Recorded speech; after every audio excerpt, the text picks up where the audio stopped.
Assalamualaikum warahmatullahi wabarakatuh. Nyuwun pangapunten, kula didhawuhi Gus Kausar kapurih sowan untuk yang kedua kalinya ke Al-Falah. Beliau dawuh nanti jam 10 sampeyan naik mimbar. Alhamdulillah sekarang pas jam 10 lewat 119 menit waktu Al-Falah, karena memang kita menggunakan WIB, waktu insya Allah berubah. Mawaidnya sudah, nasihat-nasihatnya sudah dari Kiai Haji Dr. Honoris Causa Zulfa Mustafa, kemudian juga dari Gus Kausar tadi. Saya mohon izin untuk sekedar memberikan semangat dan motivasi kepada para khatimat yang mudah-mudahan menjadi banatin sholihat, ilmunya barokah dan manfaat, mampu menyelamatkan keluarganya dunia akhirat. Kalian memang di Al-Falah ini bukan anak biologis, tapi kalian adalah anak historis, anak sejarah, anak zaman yang mempunyai harapan cemerlang, yang mempunyai masa depan gemilang, dan kalian harus bisa mengukir prestasi dengan tinta emas. Sejarah itu, adik-adik santri, berasal dari bahasa Arab syajaroh, artinya pohon.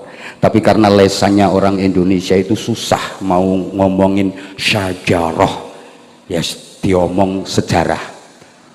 Lesan orang kita kan begitu, fardu diwaca perlu, ridho dadi lilo, khairun dadi kirun, bahkan Ramadan aja ada yang bilang ramelan.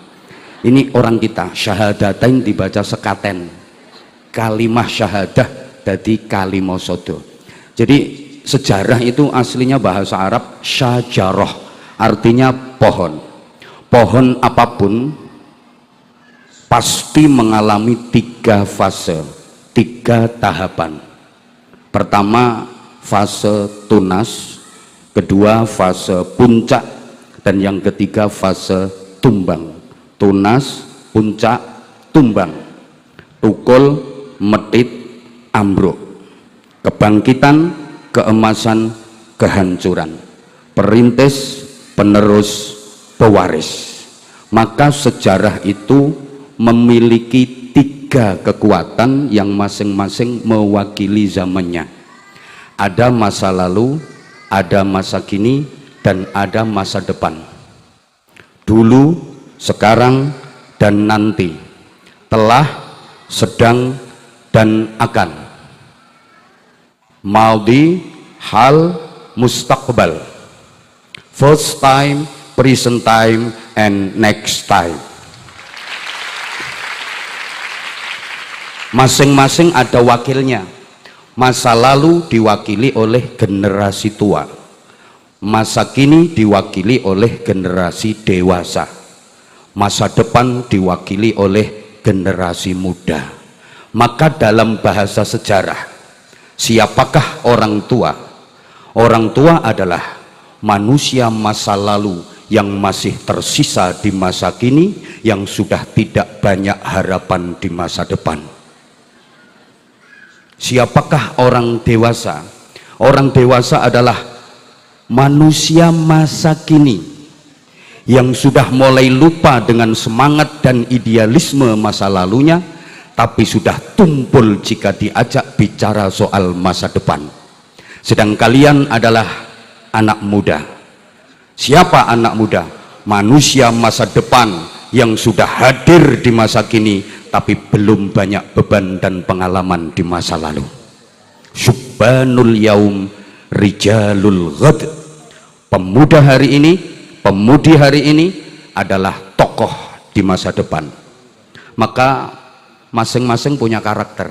Orang tua suka bernostalgia, orang dewasa sibuk dengan realita, anak muda akrab dengan idealita. Maka kakek nenek yang tua kalau didatangi cucunya suka bercerita.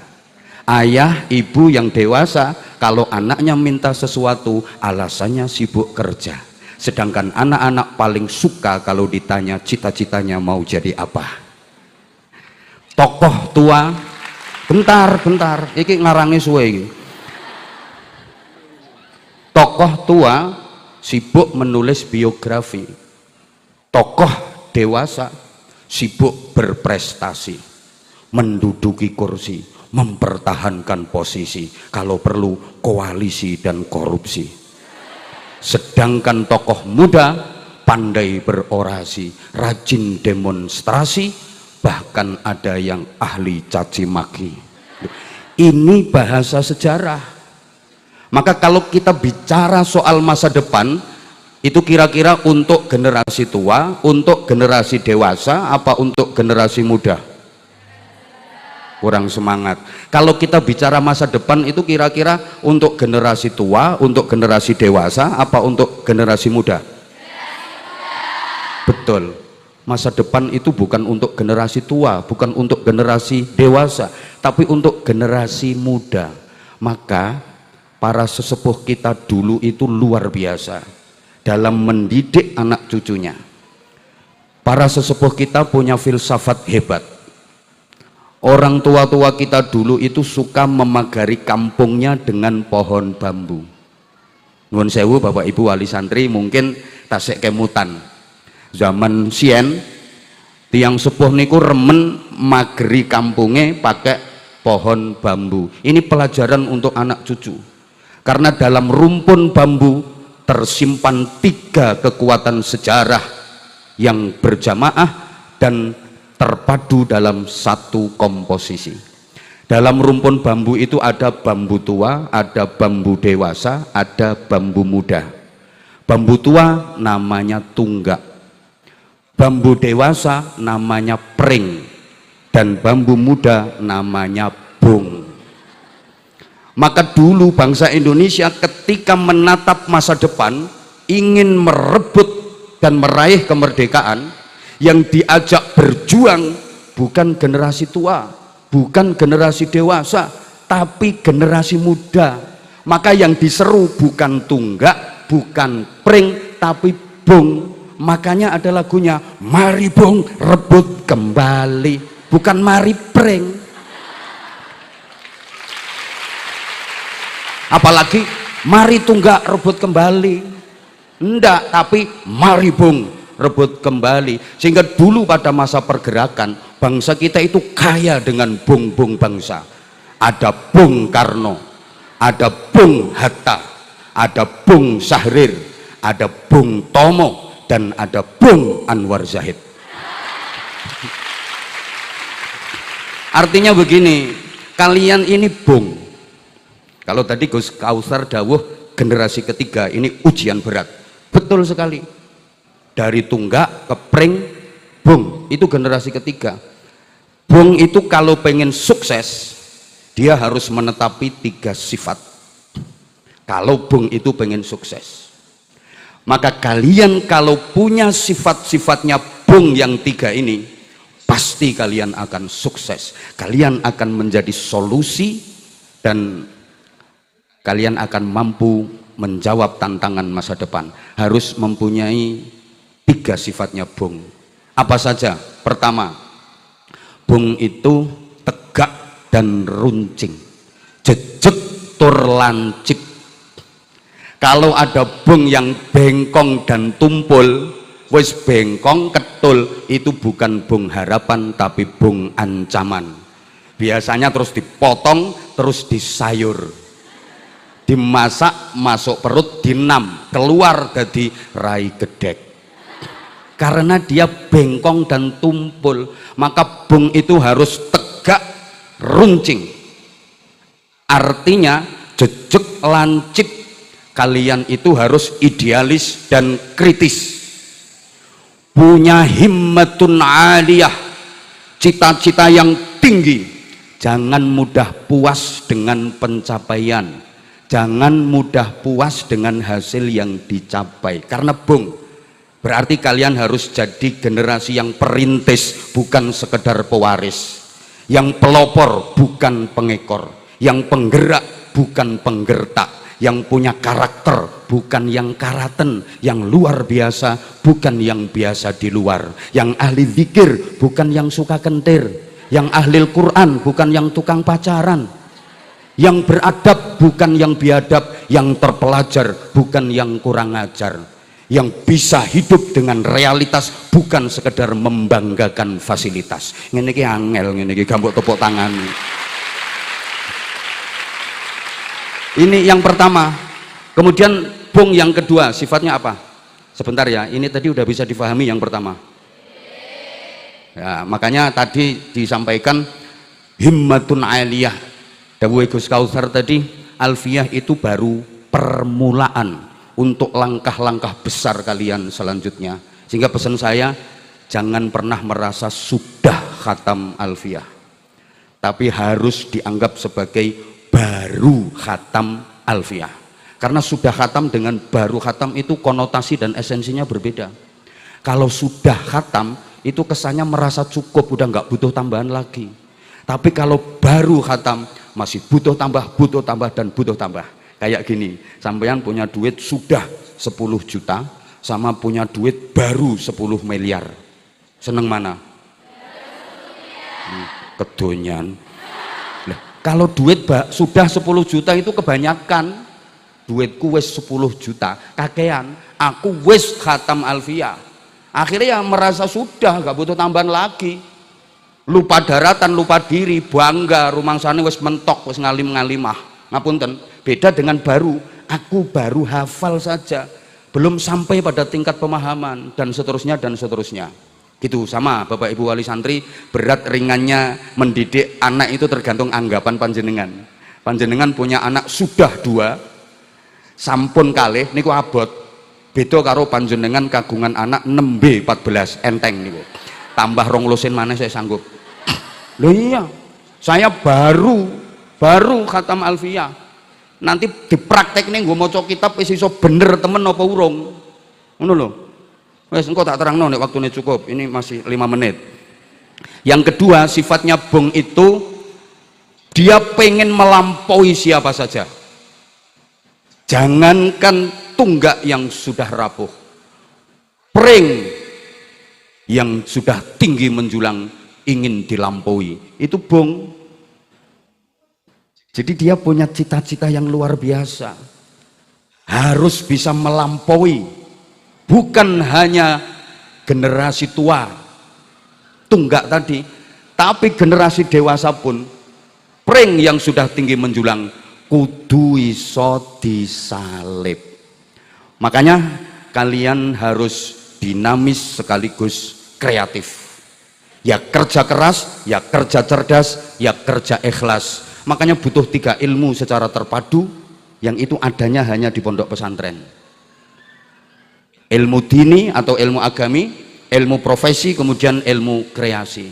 Dengan ilmu dini manusia jadi takwa, dengan ilmu profesi manusia jadi cerdas, dengan ilmu kreasi manusia jadi produktif. Makanya tadi saya sampaikan ringkes-ringkesnya, ya bekerja keras, ya bekerja cerdas, ya bekerja ikhlas. Kerja keras itu kerja pakai otot, kerja cerdas itu kerja pakai otak, kerja ikhlas itu kerja pakai hati. Orang kalau kerja hanya pakai otot, kerja keras, hasilnya hanya pas. Tapi kalau mau kerja pakai otak, kerja cerdas, hasilnya lebih luas. Apalagi kerja pakai hati, kerja ikhlas, hasilnya tak terbatas. Lihat contoh ya, kerja keras itu kerja pakai otot. Maaf, nggak beda kayak binatang, kayak sapi, kayak kuda. Itu kerjanya pakai otot, hanya kerja keras saja. Sapi suruh bajak di sawah, kuda suruh narik bendi, hasilnya pas, paling sehari 100.000 200.000. Itu orang kalau hanya kerjanya pakai otot, kerja keras. Tapi kalau mau kerja pakai otak, kerja profesi, kerja cerdas, hasilnya lebih luas. Contoh dokter itu kerjanya pakai otak, kerja cerdas, kerja profesi. Kalau kerja keras, ngangkat batu gunung gede-gede, sak salon-salon, paling sehari hasilnya 200.000 300.000. Tapi dokter ngangkat batu kecil, hasilnya bisa 200 juta karena yang diangkat batu ginjal. Tuh. Apalagi disempurnakan kerja pakai hati, namanya kerja ikhlas. Janji Allah hasilnya tak terbatas. Contohnya kiai. Nggak usah didawak-dawak ke. Yang kedua, sekarang yang ketiga, apa sifatnya bung? Dia itu punya jaket pelindung yang tebel, bulunya halus tapi tajam. Itu dalam bahasa Inggris disebut the slumbering. Loh, bung itu kan punya selubung dia. Dia punya jaket yang tebel, bulunya halus tapi tajam itu untuk pelindung diri. Jangan macam-macam pegang ya, kau akan ditusuk-tusuk sama bulu yang kelihatannya halus tapi tajam. Bahasa Inggrisnya the telusupen. Ini artinya apa? Artinya eksklusif, tapi bukan dalam rangka sombong, bukan dalam rangka angkuh, eksklusif yang protektif. Eksklusif yang protektif, bukan dalam rangka sombong, bukan dalam rangka angkuh, tapi dalam rangka memahami kekuatan internal bahwa saya belum teruji dalam sejarah, maka saya harus berproses dengan aman, sehingga saya harus terlindung di mana? Di pondok pesantren, agar proses saya ini bisa berjalan dengan baik. Wong saya baru khatam Alfiyah, saya baru selesai Fathul Mu'in, saya masih butuh berproses, saya belum siap untuk menampakkan diri. Makanya saya harus melindungi diri saya dengan jaket tebal itu. Maka jangan buru-buru keluar. Kalian, apalagi kalian harus betul-betul dibungkus. Kalian itu pingitan, langka loh.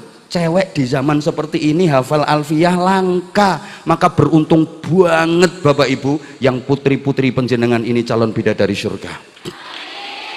Beruntung banget di luaran sana, maaf, anak-anak seusia kalian itu bacaannya Fathul WhatsApp, Raudatul Facebook, Kifayatul Instagram, Hidayatul Twitter awil X, wa Nihayatul TikTok. Lu bener. Sehingga tolong perhatikan, ini penting. Bung itu supaya bisa tumbuh subur, maka pupuk terbaiknya adalah tunggak. Bambu tua itu adalah pupuk terbaik bagi bung agar dia bisa tumbuh subur, tinggi menjulang, melampaui generasi-generasi sebelumnya. Maka jangan pernah meninggalkan sesepuh, jangan pernah meninggalkan guru, masyayikh, terlebih kiai.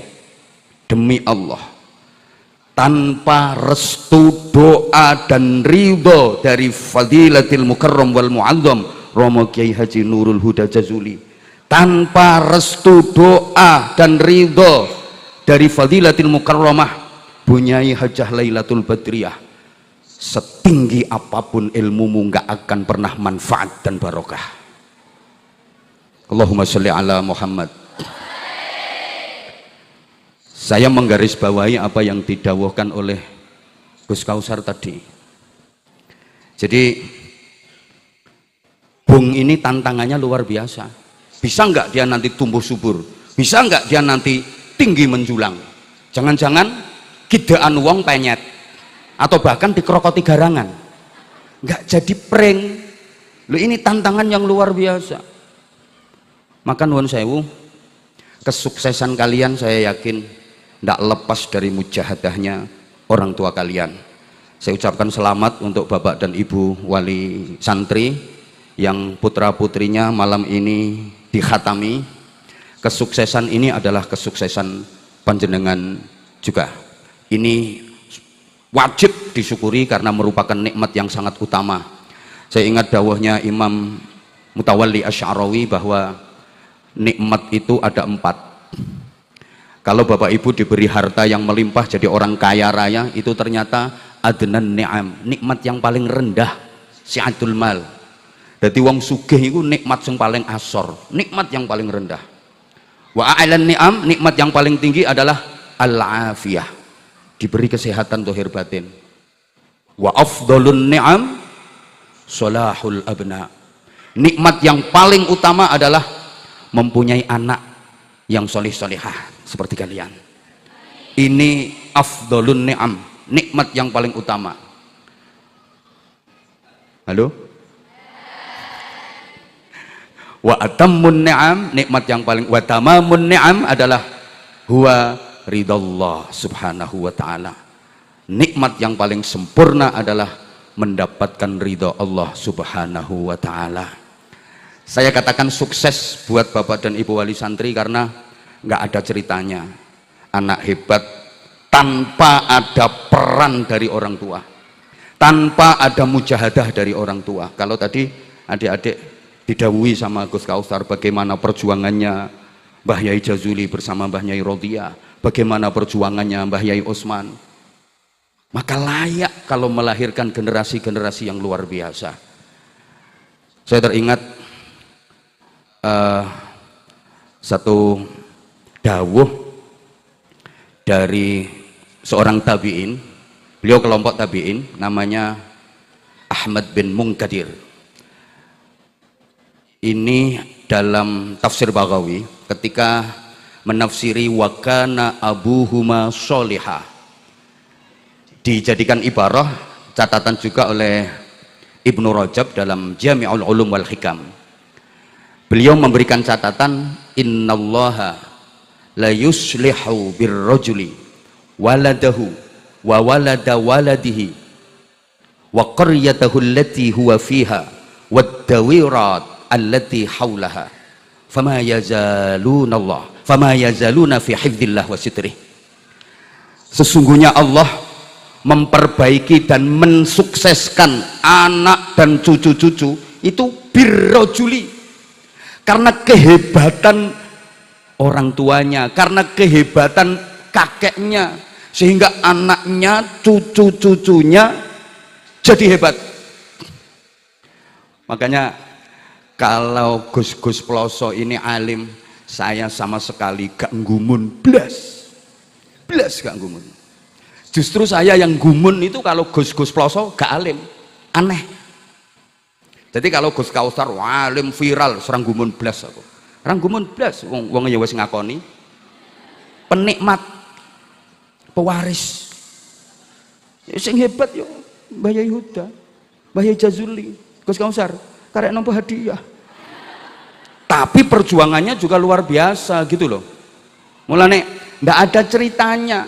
Kalau ada anak hebat diselidiki, diteliti, nanti orang tuanya, mbah-mbahnya, buyut-buyutnya minimal ahli riyadhah.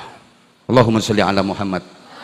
Artinya pinter saja tidak cukup. Untuk menjadi ulama itu pinter saja tidak cukup. Andaikan standar ulama itu yang paling pinter, tentu yang paling layak mendapatkan gelar ulama adalah Fadilatil Mukarram Syekh Gugel radhiyallahu anhu. Kalau target standar ulama itu hanya pinter, tidak cukup. Maka bukan hanya man lahu ilmun syamilun, kompetensi di bidang ilmu pengetahuan saja, tapi juga harus arifun bima sholihi man haulah. Nun pangapunten. Gini ya, kitab Fathul Qorib, takrib di tangan Mbah Yai Wahab Hasbullah itu bisa menyelesaikan persoalan Irian Barat. Pada waktu Irian Barat, dulu namanya Irian Barat, sekarang jadi Papua itu, diduduki dan dijajah kembali oleh Belanda. Padahal Indonesia sudah merdeka. Irian Barat itu diduduki dan dijajah kembali oleh Belanda. Presiden Soekarno sowan ke Mbah Yai Wahab Hasbullah. Beliau matur, pripun niki Yai, Papua Barat diduduki kembali, dijajah oleh Belanda. Mbah Yai Wahab dawuh, oh niku nggasap niku Londo niku nggasap niku. Lah Pak Karno kan gak ngerti nggasap. Sing paham nggasap kan cah pondok. Sak prakteke.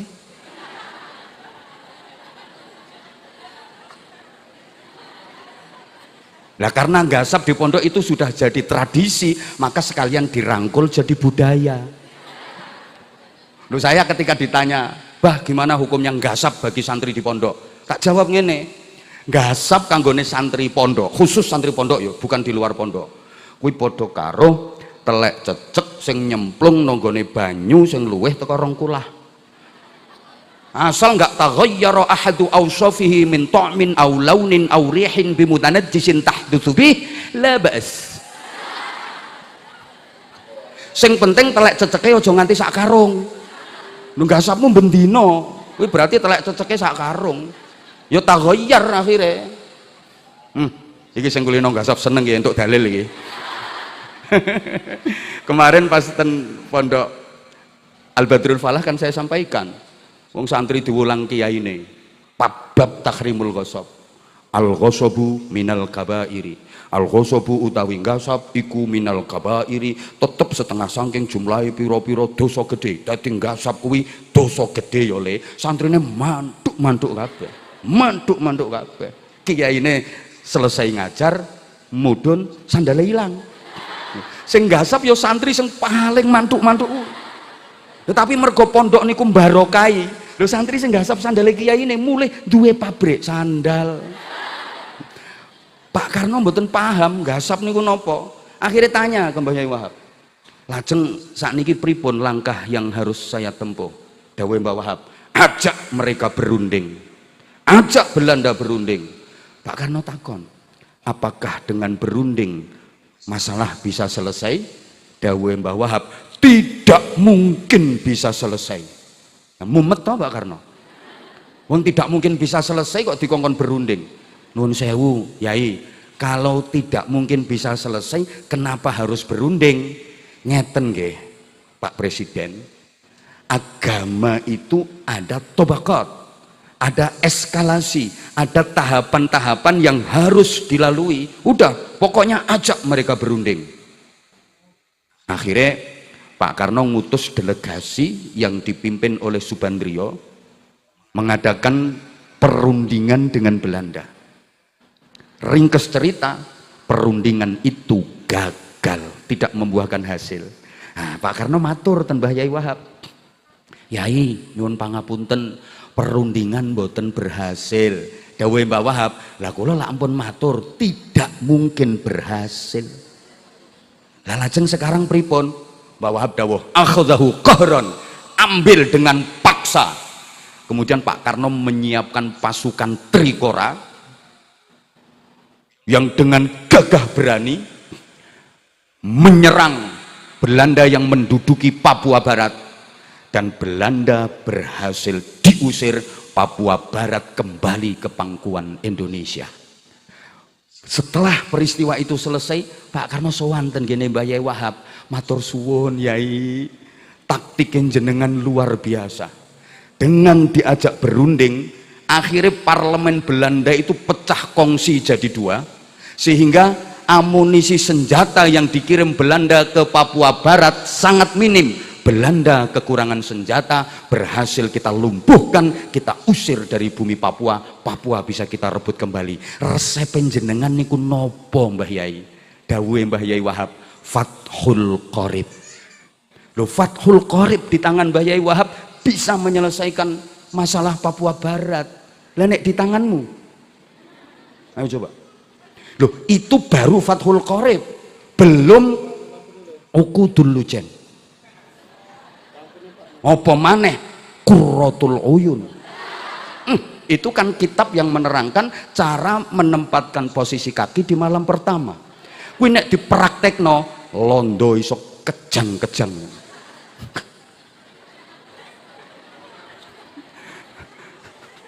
Coba Mbah Yai Khalil Bangkalan itu ahli nahwu. Terkenal ahli nahwu.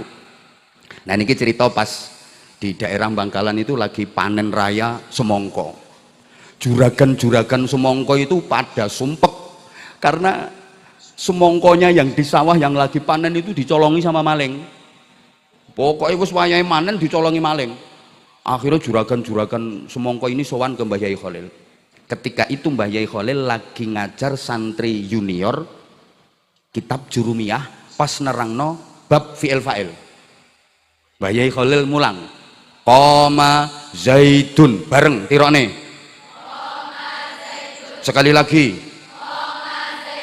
Dimaknani kalih Mbah Yai Khalil, Qoma wis ngadeg sapa Zaidun Zaid.